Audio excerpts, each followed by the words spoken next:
Tres. Hola, ¿qué tal? Bienvenidos una vez más a la librería Bonilla. Soy Armando Enríquez y estoy en una más de las charlas que tengo con los autores de Bonilla Artigas Editores, y en esta ocasión tengo el gusto de que esté conmigo César Valdés. César, ¿cómo estás? Muchas gracias por aceptar la invitación. Autor de este libro, Enemigos fueron todos. César es historiador. César, ¿por qué dedicarse a la historia en este país? Bueno, hay muchas razones. Uno que se dedica a eso encuentra razones en casi todo, ¿no? Pero bueno, el día de hoy creo que una de las motivaciones más grandes es que la historia está presente en muchos ámbitos de lo público, ¿no? Tenemos un gobierno que recurre constantemente a la historia para justificar, pero también para reclamar. Entonces, pues vale la pena que uno tome la responsabilidad de tratar de hacer este extraño viaje en el tiempo que hacemos los historiadores, pues para tratar de buscar explicaciones que no estén mediadas por la política, que no estén mediadas por la coyuntura, pero que también nos sirvan como ciudadanos, como mexicanos, como personas que habitan el mundo, a comprendernos mejor. Y uno creía que hasta 1968, y por las repercusiones de 1968, nadie se había dado cuenta o minimizamos al aparato de inteligencia y de vigilancia en el país con los órganos propios del gobierno. En este libro tú es lo que exploras, ¿no? Tú es lo que atacas, que es este aparato de vigilancia, este aparato que puede ser hasta represión, de control del Estado en México a partir de principios del siglo XX, terminada la revolución, ¿no? Cuéntanos cómo decidiste entrar a este tema y qué has descubierto alrededor. Pues bueno, inicialmente, como a la mayoría de los colegas, amigos que se dedican a este tema, me llamó la atención los años 60 y los años 70. Pero bueno, una recomendación de quien fue en su momento director de este trabajo, que fue inicialmente una tesis doctoral, el doctor Pablo Yankelevich, me recomendó, ¿por qué no dejar de estar revolviendo esas temporalidades que ya otros colegas estaban investigando y estaban indagando, y por qué no irnos más atrás y tratar de buscar el momento en el que estas prácticas, estas formas de hacer la vigilancia y de hacer el control de la oposición se fundaron, ¿no? Fueron traídas al México contemporáneo. Entonces, pues sí, de ahí comencé a indagar pues lo que es considerado la fundación del México moderno, por lo menos institucionalmente, la Constitución del 17, y ver cómo en ese momento, en esa coyuntura, operaba, o sí o no, operaba un sistema para tratar de controlar a la oposición. Y pues los hallazgos fueron haciéndose cada vez más grandes, acervos documentales que pueden ser inacabables, pero que fundamentalmente lo que mostraban eran actores distintos de diferentes posiciones políticas, cercanos al poder también, pero lejanos a ese poder, ¿no? Llegaba un momento en el que muy probablemente había un ojo vigilante que podía ser el de un trabajador de la Secretaría de Gobernación o el de algún ciudadano que se sentía en ese momento como revestido por una aura revolucionaria que estaba buscando a todos aquellos que atentaban contra lo que se estaba construyendo en ese momento. Bien, esa parte no deja de ser interesante, porque entonces a lo mejor iba también de manera contradictoria con la política estatal, ¿no? O sea, que un ciudadano te vigile no necesariamente tiene por qué coincidir con la política nacional o la política de ese momento, y entonces crear grandes ondas de ruido en esa inteligencia, ¿no? Sí, pues yo afirmo que podemos tener a estos dos personajes, ¿no? unos personajes que por una cuestión de lealtad a jefes, de lealtad a políticos, realizaban estos trabajos, ¿no? De vigilar, de tratar de proteger a la gente que sabían que les podía generar un beneficio personal. Pero tampoco son descartables personas que pues todos los días se levantaban pensando en que tenían que contribuir a construir esa revolución mexicana en la que muchos de ellos habían participado o que habían visto pasar frente a sus ojos y que de alguna manera se convertía en el horizonte de justicia social, en el horizonte de una mejora de las condiciones sociales y económicas de la mayoría de la población. Pero pues sí, yo también considero que había gente que lo hacía porque era un trabajo, ¿no? Porque te tenían que pagar en la quincena y porque la forma de que te pagaran en la quincena era entregar 2 o 3 informes sobre algún grupo político, algún personaje que pareciera por ahí que estaba tratando de atentar a la estabilidad del régimen. Y en estos cambios que muchas veces fueron tan radicales en las posiciones de los líderes políticos del país, y estoy pensando probablemente de Plutarco Elías Calles a Lázaro Cárdenas, a Ávila Camacho, ¿cómo cambiaba esa percepción de la inteligencia del gobierno?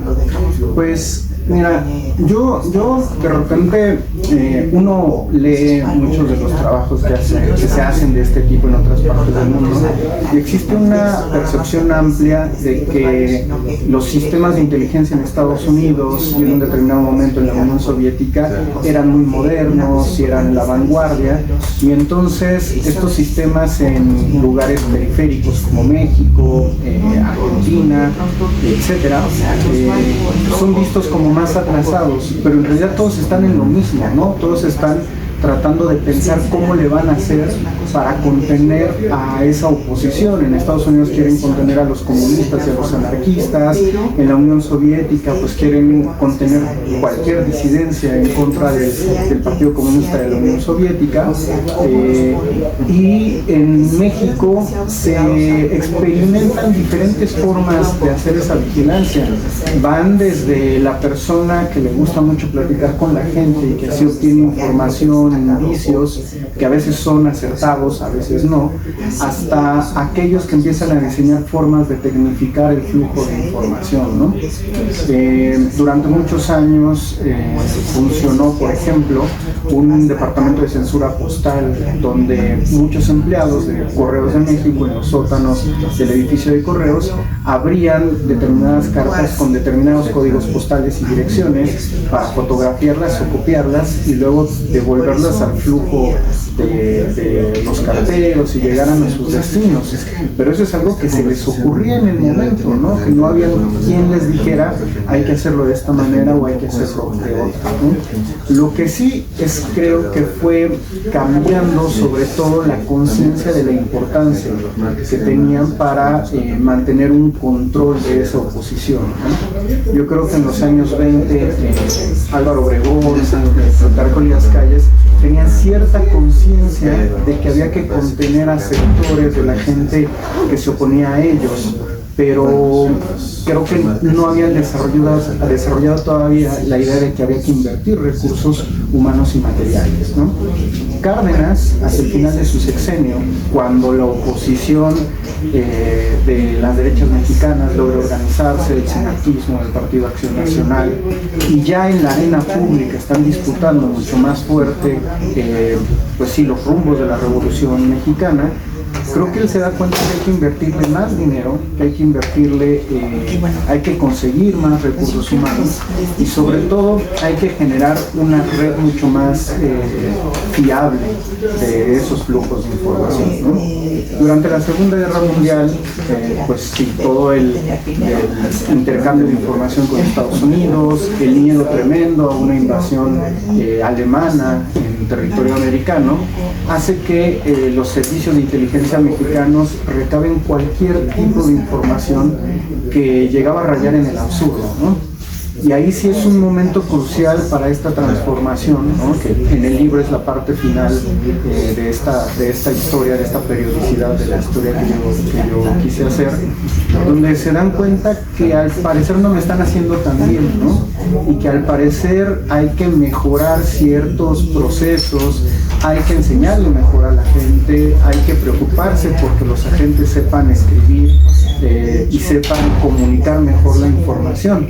Y ahí ya, cuando vamos entrando hacia la Guerra Fría, ya hay un interés mucho más fuerte de los Estados Unidos de que lo que funcione en México funcione mejor y que tenga menos barreras de comunicación, ¿no? Entonces, en este proceso, no sé si pudiéramos decir que evoluciona la forma en la que se hace la inteligencia. Sí cambia, ¿no? Sí cambia y digo que no sé si evolucionan porque muchas de las prácticas siguen siendo las mismas, ¿no? El personaje que va a una marcha escucha todo lo que sucede ahí y luego se sienta frente a una máquina de escribir y cuenta, ¿no? Hace una crónica de esos eventos políticos. Y después de ahí lo que sí cambia es que vendrán personas con mayor preparación intelectual que tratan de leer en esos indicios si hay peligro o no, cosa que sucedía de una manera menos concreta, menos hábil antes del inicio de la guerra. Oye, y en estos absurdos que encontraste, ¿cuáles son los que te llaman más la atención? Bueno, es muy interesante porque muchos de estos informes pueden prestarse para dobles lecturas, ¿no? Por ejemplo, hay informes muy interesantes durante la Guerra Cristera de algunos hombres que denuncian a sus esposas por rezar, porque asisten a determinadas casas al rosario, porque se enteran por observar que se está oficiando misa en casas cercanas, en ranchos cercanos, y denuncian directamente a la esposa, ¿no?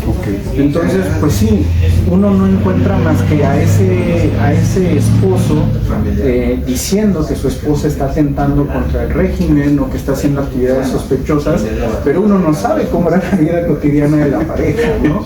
Entonces, muy probablemente uno puede llegar a pensar, bueno, a lo mejor el señor está muy mal con su esposa y encuentra esa manera de sacar ese momento de choque constante en la vida cotidiana, y pues se le hace muy fácil denunciarlo, ¿no? Y bueno, durante la época de la Segunda Guerra Mundial también hay cosas muy interesantes por el miedo que tienen a que el fascismo llegue a América. Y pues hay muchas listas de alemanes hechas por hacerse, ¿no? Donde se habla de empresarios que los vinculan con altos dirigentes del Partido Nacional Socialista en Alemania, a dirigentes de la derecha mexicana que los hacen mucho más grandes de lo que en realidad eran.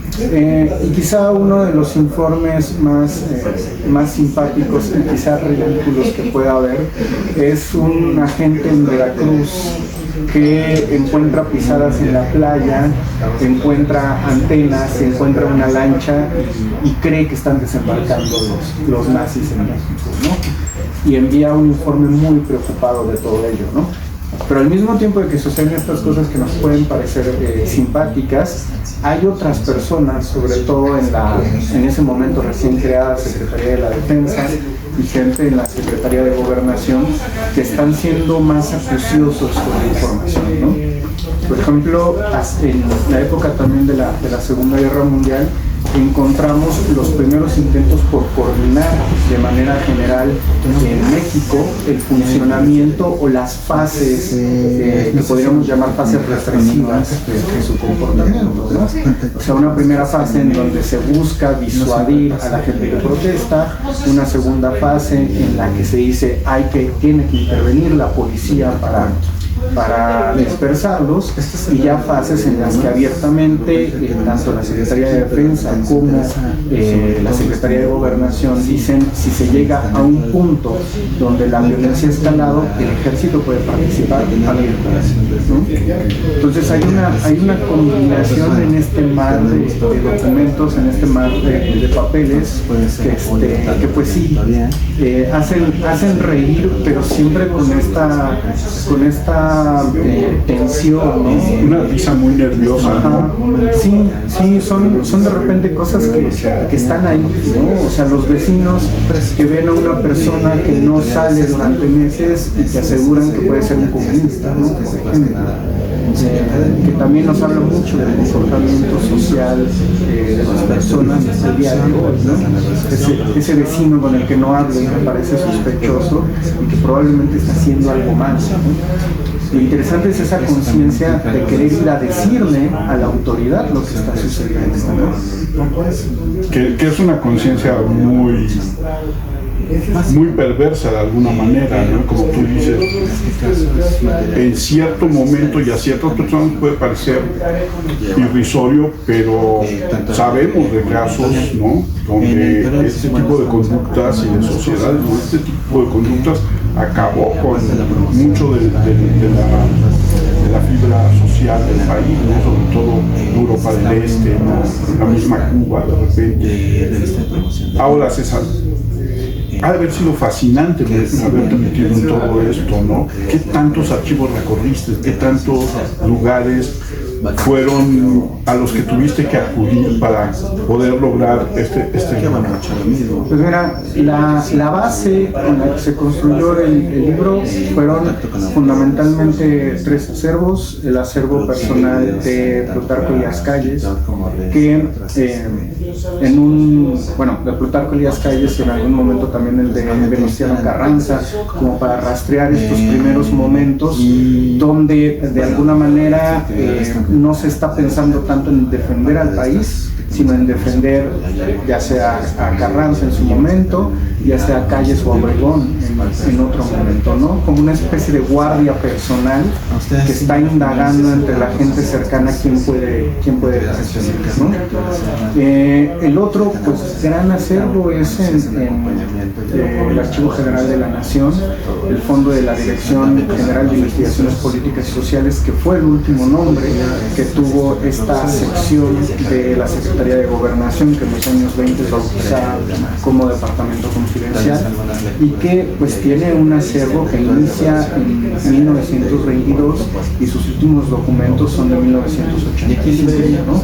O sea, una larga trayectoria institucional donde pues sí pueden estarse vigilando en los años 20 a los sacerdotes que sin sotana viajan por el país, y hacia los años 60 y 70 en los mercados tratando de saber cómo la gente reacciona ante la inflación, ¿no?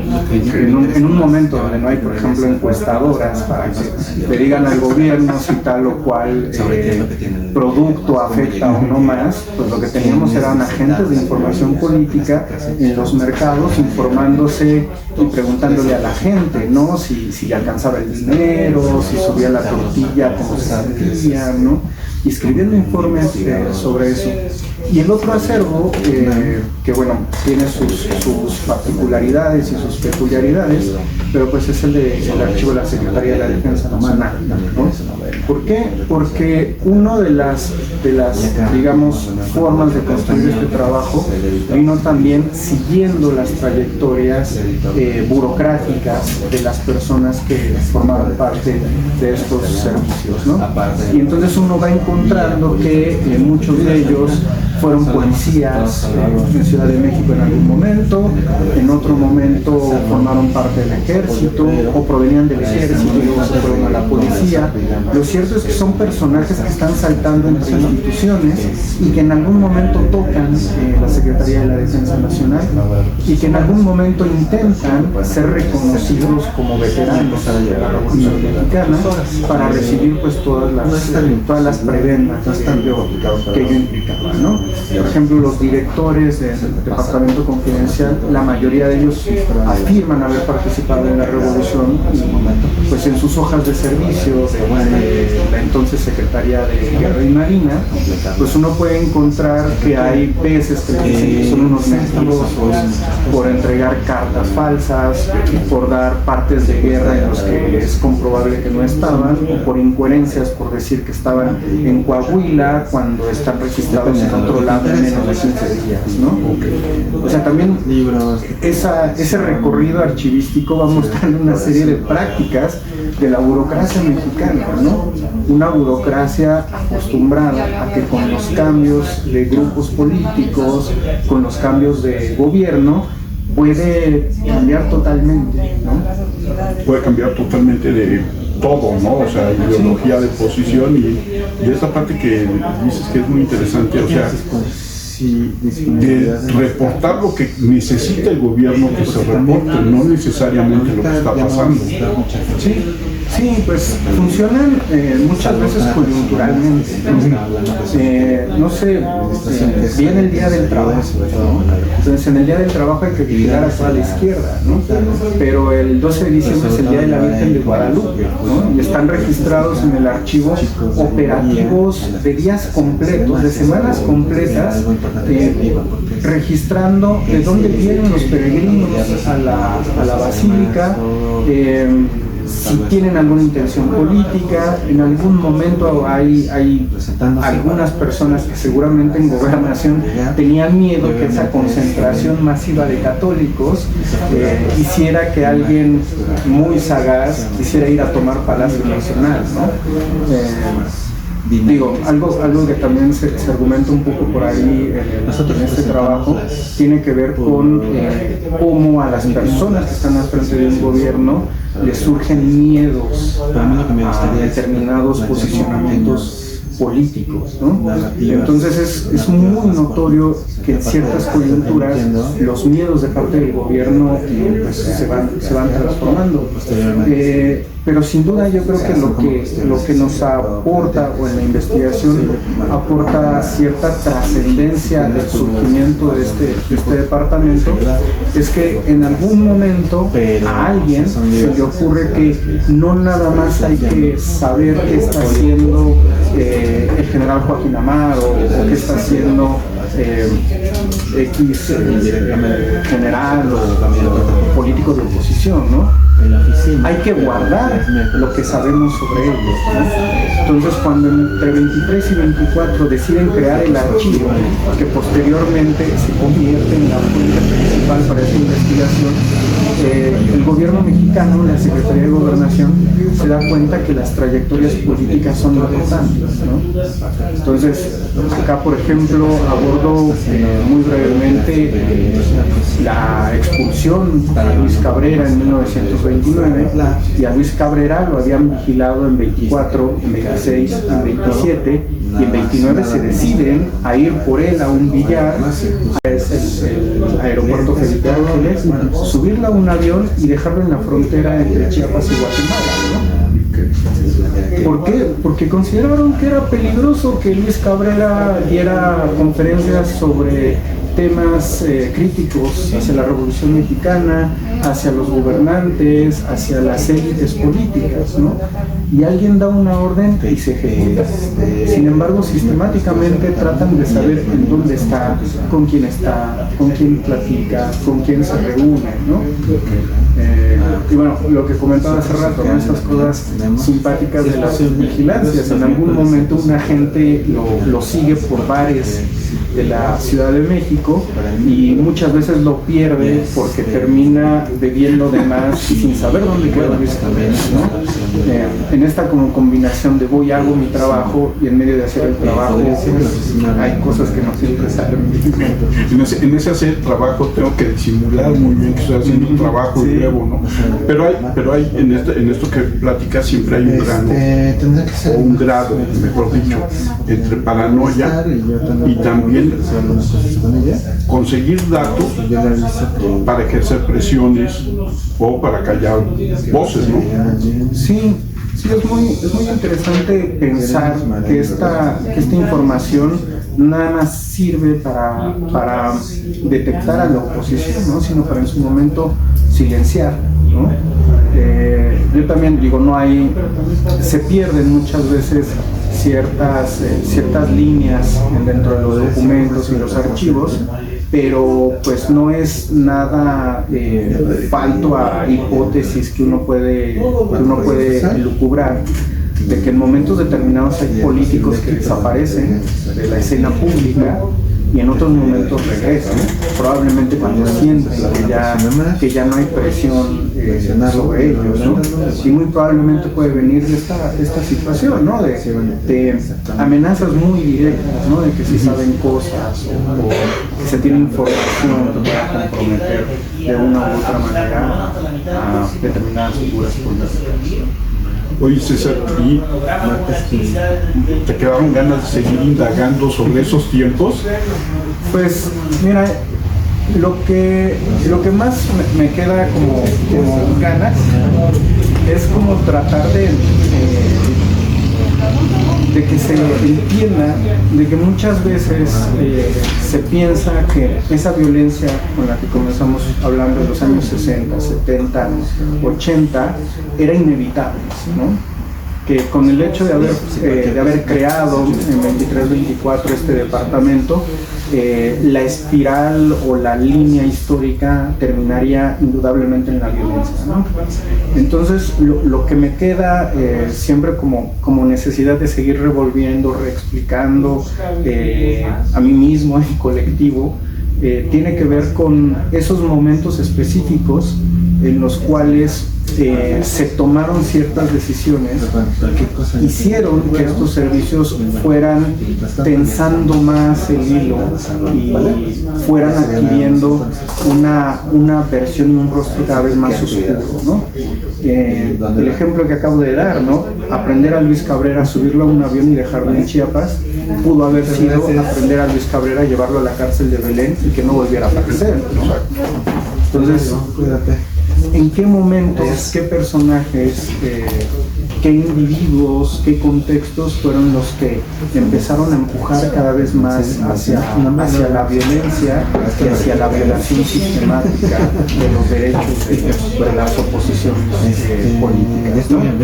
Porque también hay que decirlo, si bien en esta historia que yo cuento no aparece una violencia tan fuerte como la que vendrá después, es porque esa violencia de la tortura, esa violencia de las prácticas más terribles de los sistemas de seguridad mexicanos estaban un escaloncito más abajo en las policías, ¿no?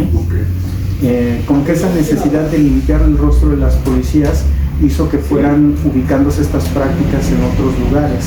Pero, pues sí, lo que queda de este tipo de investigaciones es justamente la persistencia y permanencia de prácticas, ¿no? De prácticas violentas y de formas que tiene la autoridad y los sistemas de seguridad de tratar de defender el statu quo político, ¿no? Y que probablemente hoy en día sigan en escalada hacia arriba, ¿no? Como lo vemos. Sí, claro, o sea, digo, los tiempos cambian, los contextos cambian, pero pues sí, no es fortuito, no es gratuito que desde el porfiriato se tengan estas crónicas de tortura a ladrones, de tortura a personajes muy determinados de la sociedad, ¿no? Y que de repente veamos, acaba de salir un par de informes sobre violaciones graves a derechos humanos en México desde el 60 al 80, y veamos saltar prácticas muy parecidas, muy consistentes con esas que estaban antes, ¿no? Digo, se va refinando el aparato de seguridad, se va refinando la comunicación entre ellos, pero las prácticas ahí están. Sí, todo bien. El hombre sigue siendo el hombre, ¿no? Sí. todo bien. El libro se consigue hoy de manera electrónica. Sí. ¿Dónde se consigue el libro? Pues en la página de Bonilla y Artigas se puede hacer la compra digital. Yo les recomiendo muchísimo el libro Enemigos fueron todos, esta historia de la vigilancia y la persecución política en México a principios del siglo XX hasta finales de la Segunda Guerra Mundial. César, ¿dónde te encuentra la gente en redes sociales? Bueno, es un poco complicado, pero me pueden encontrar en Twitter. Mi usuario es soy-yo-no.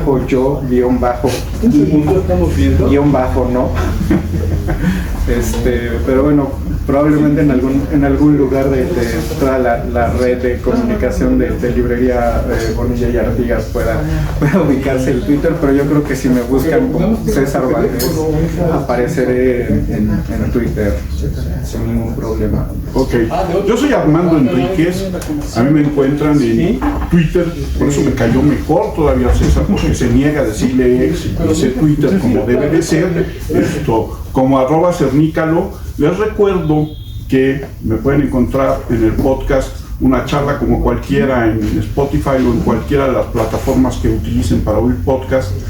Y los quiero invitar a que visiten una nueva página que estamos creando que se llama artefactodeletras.com.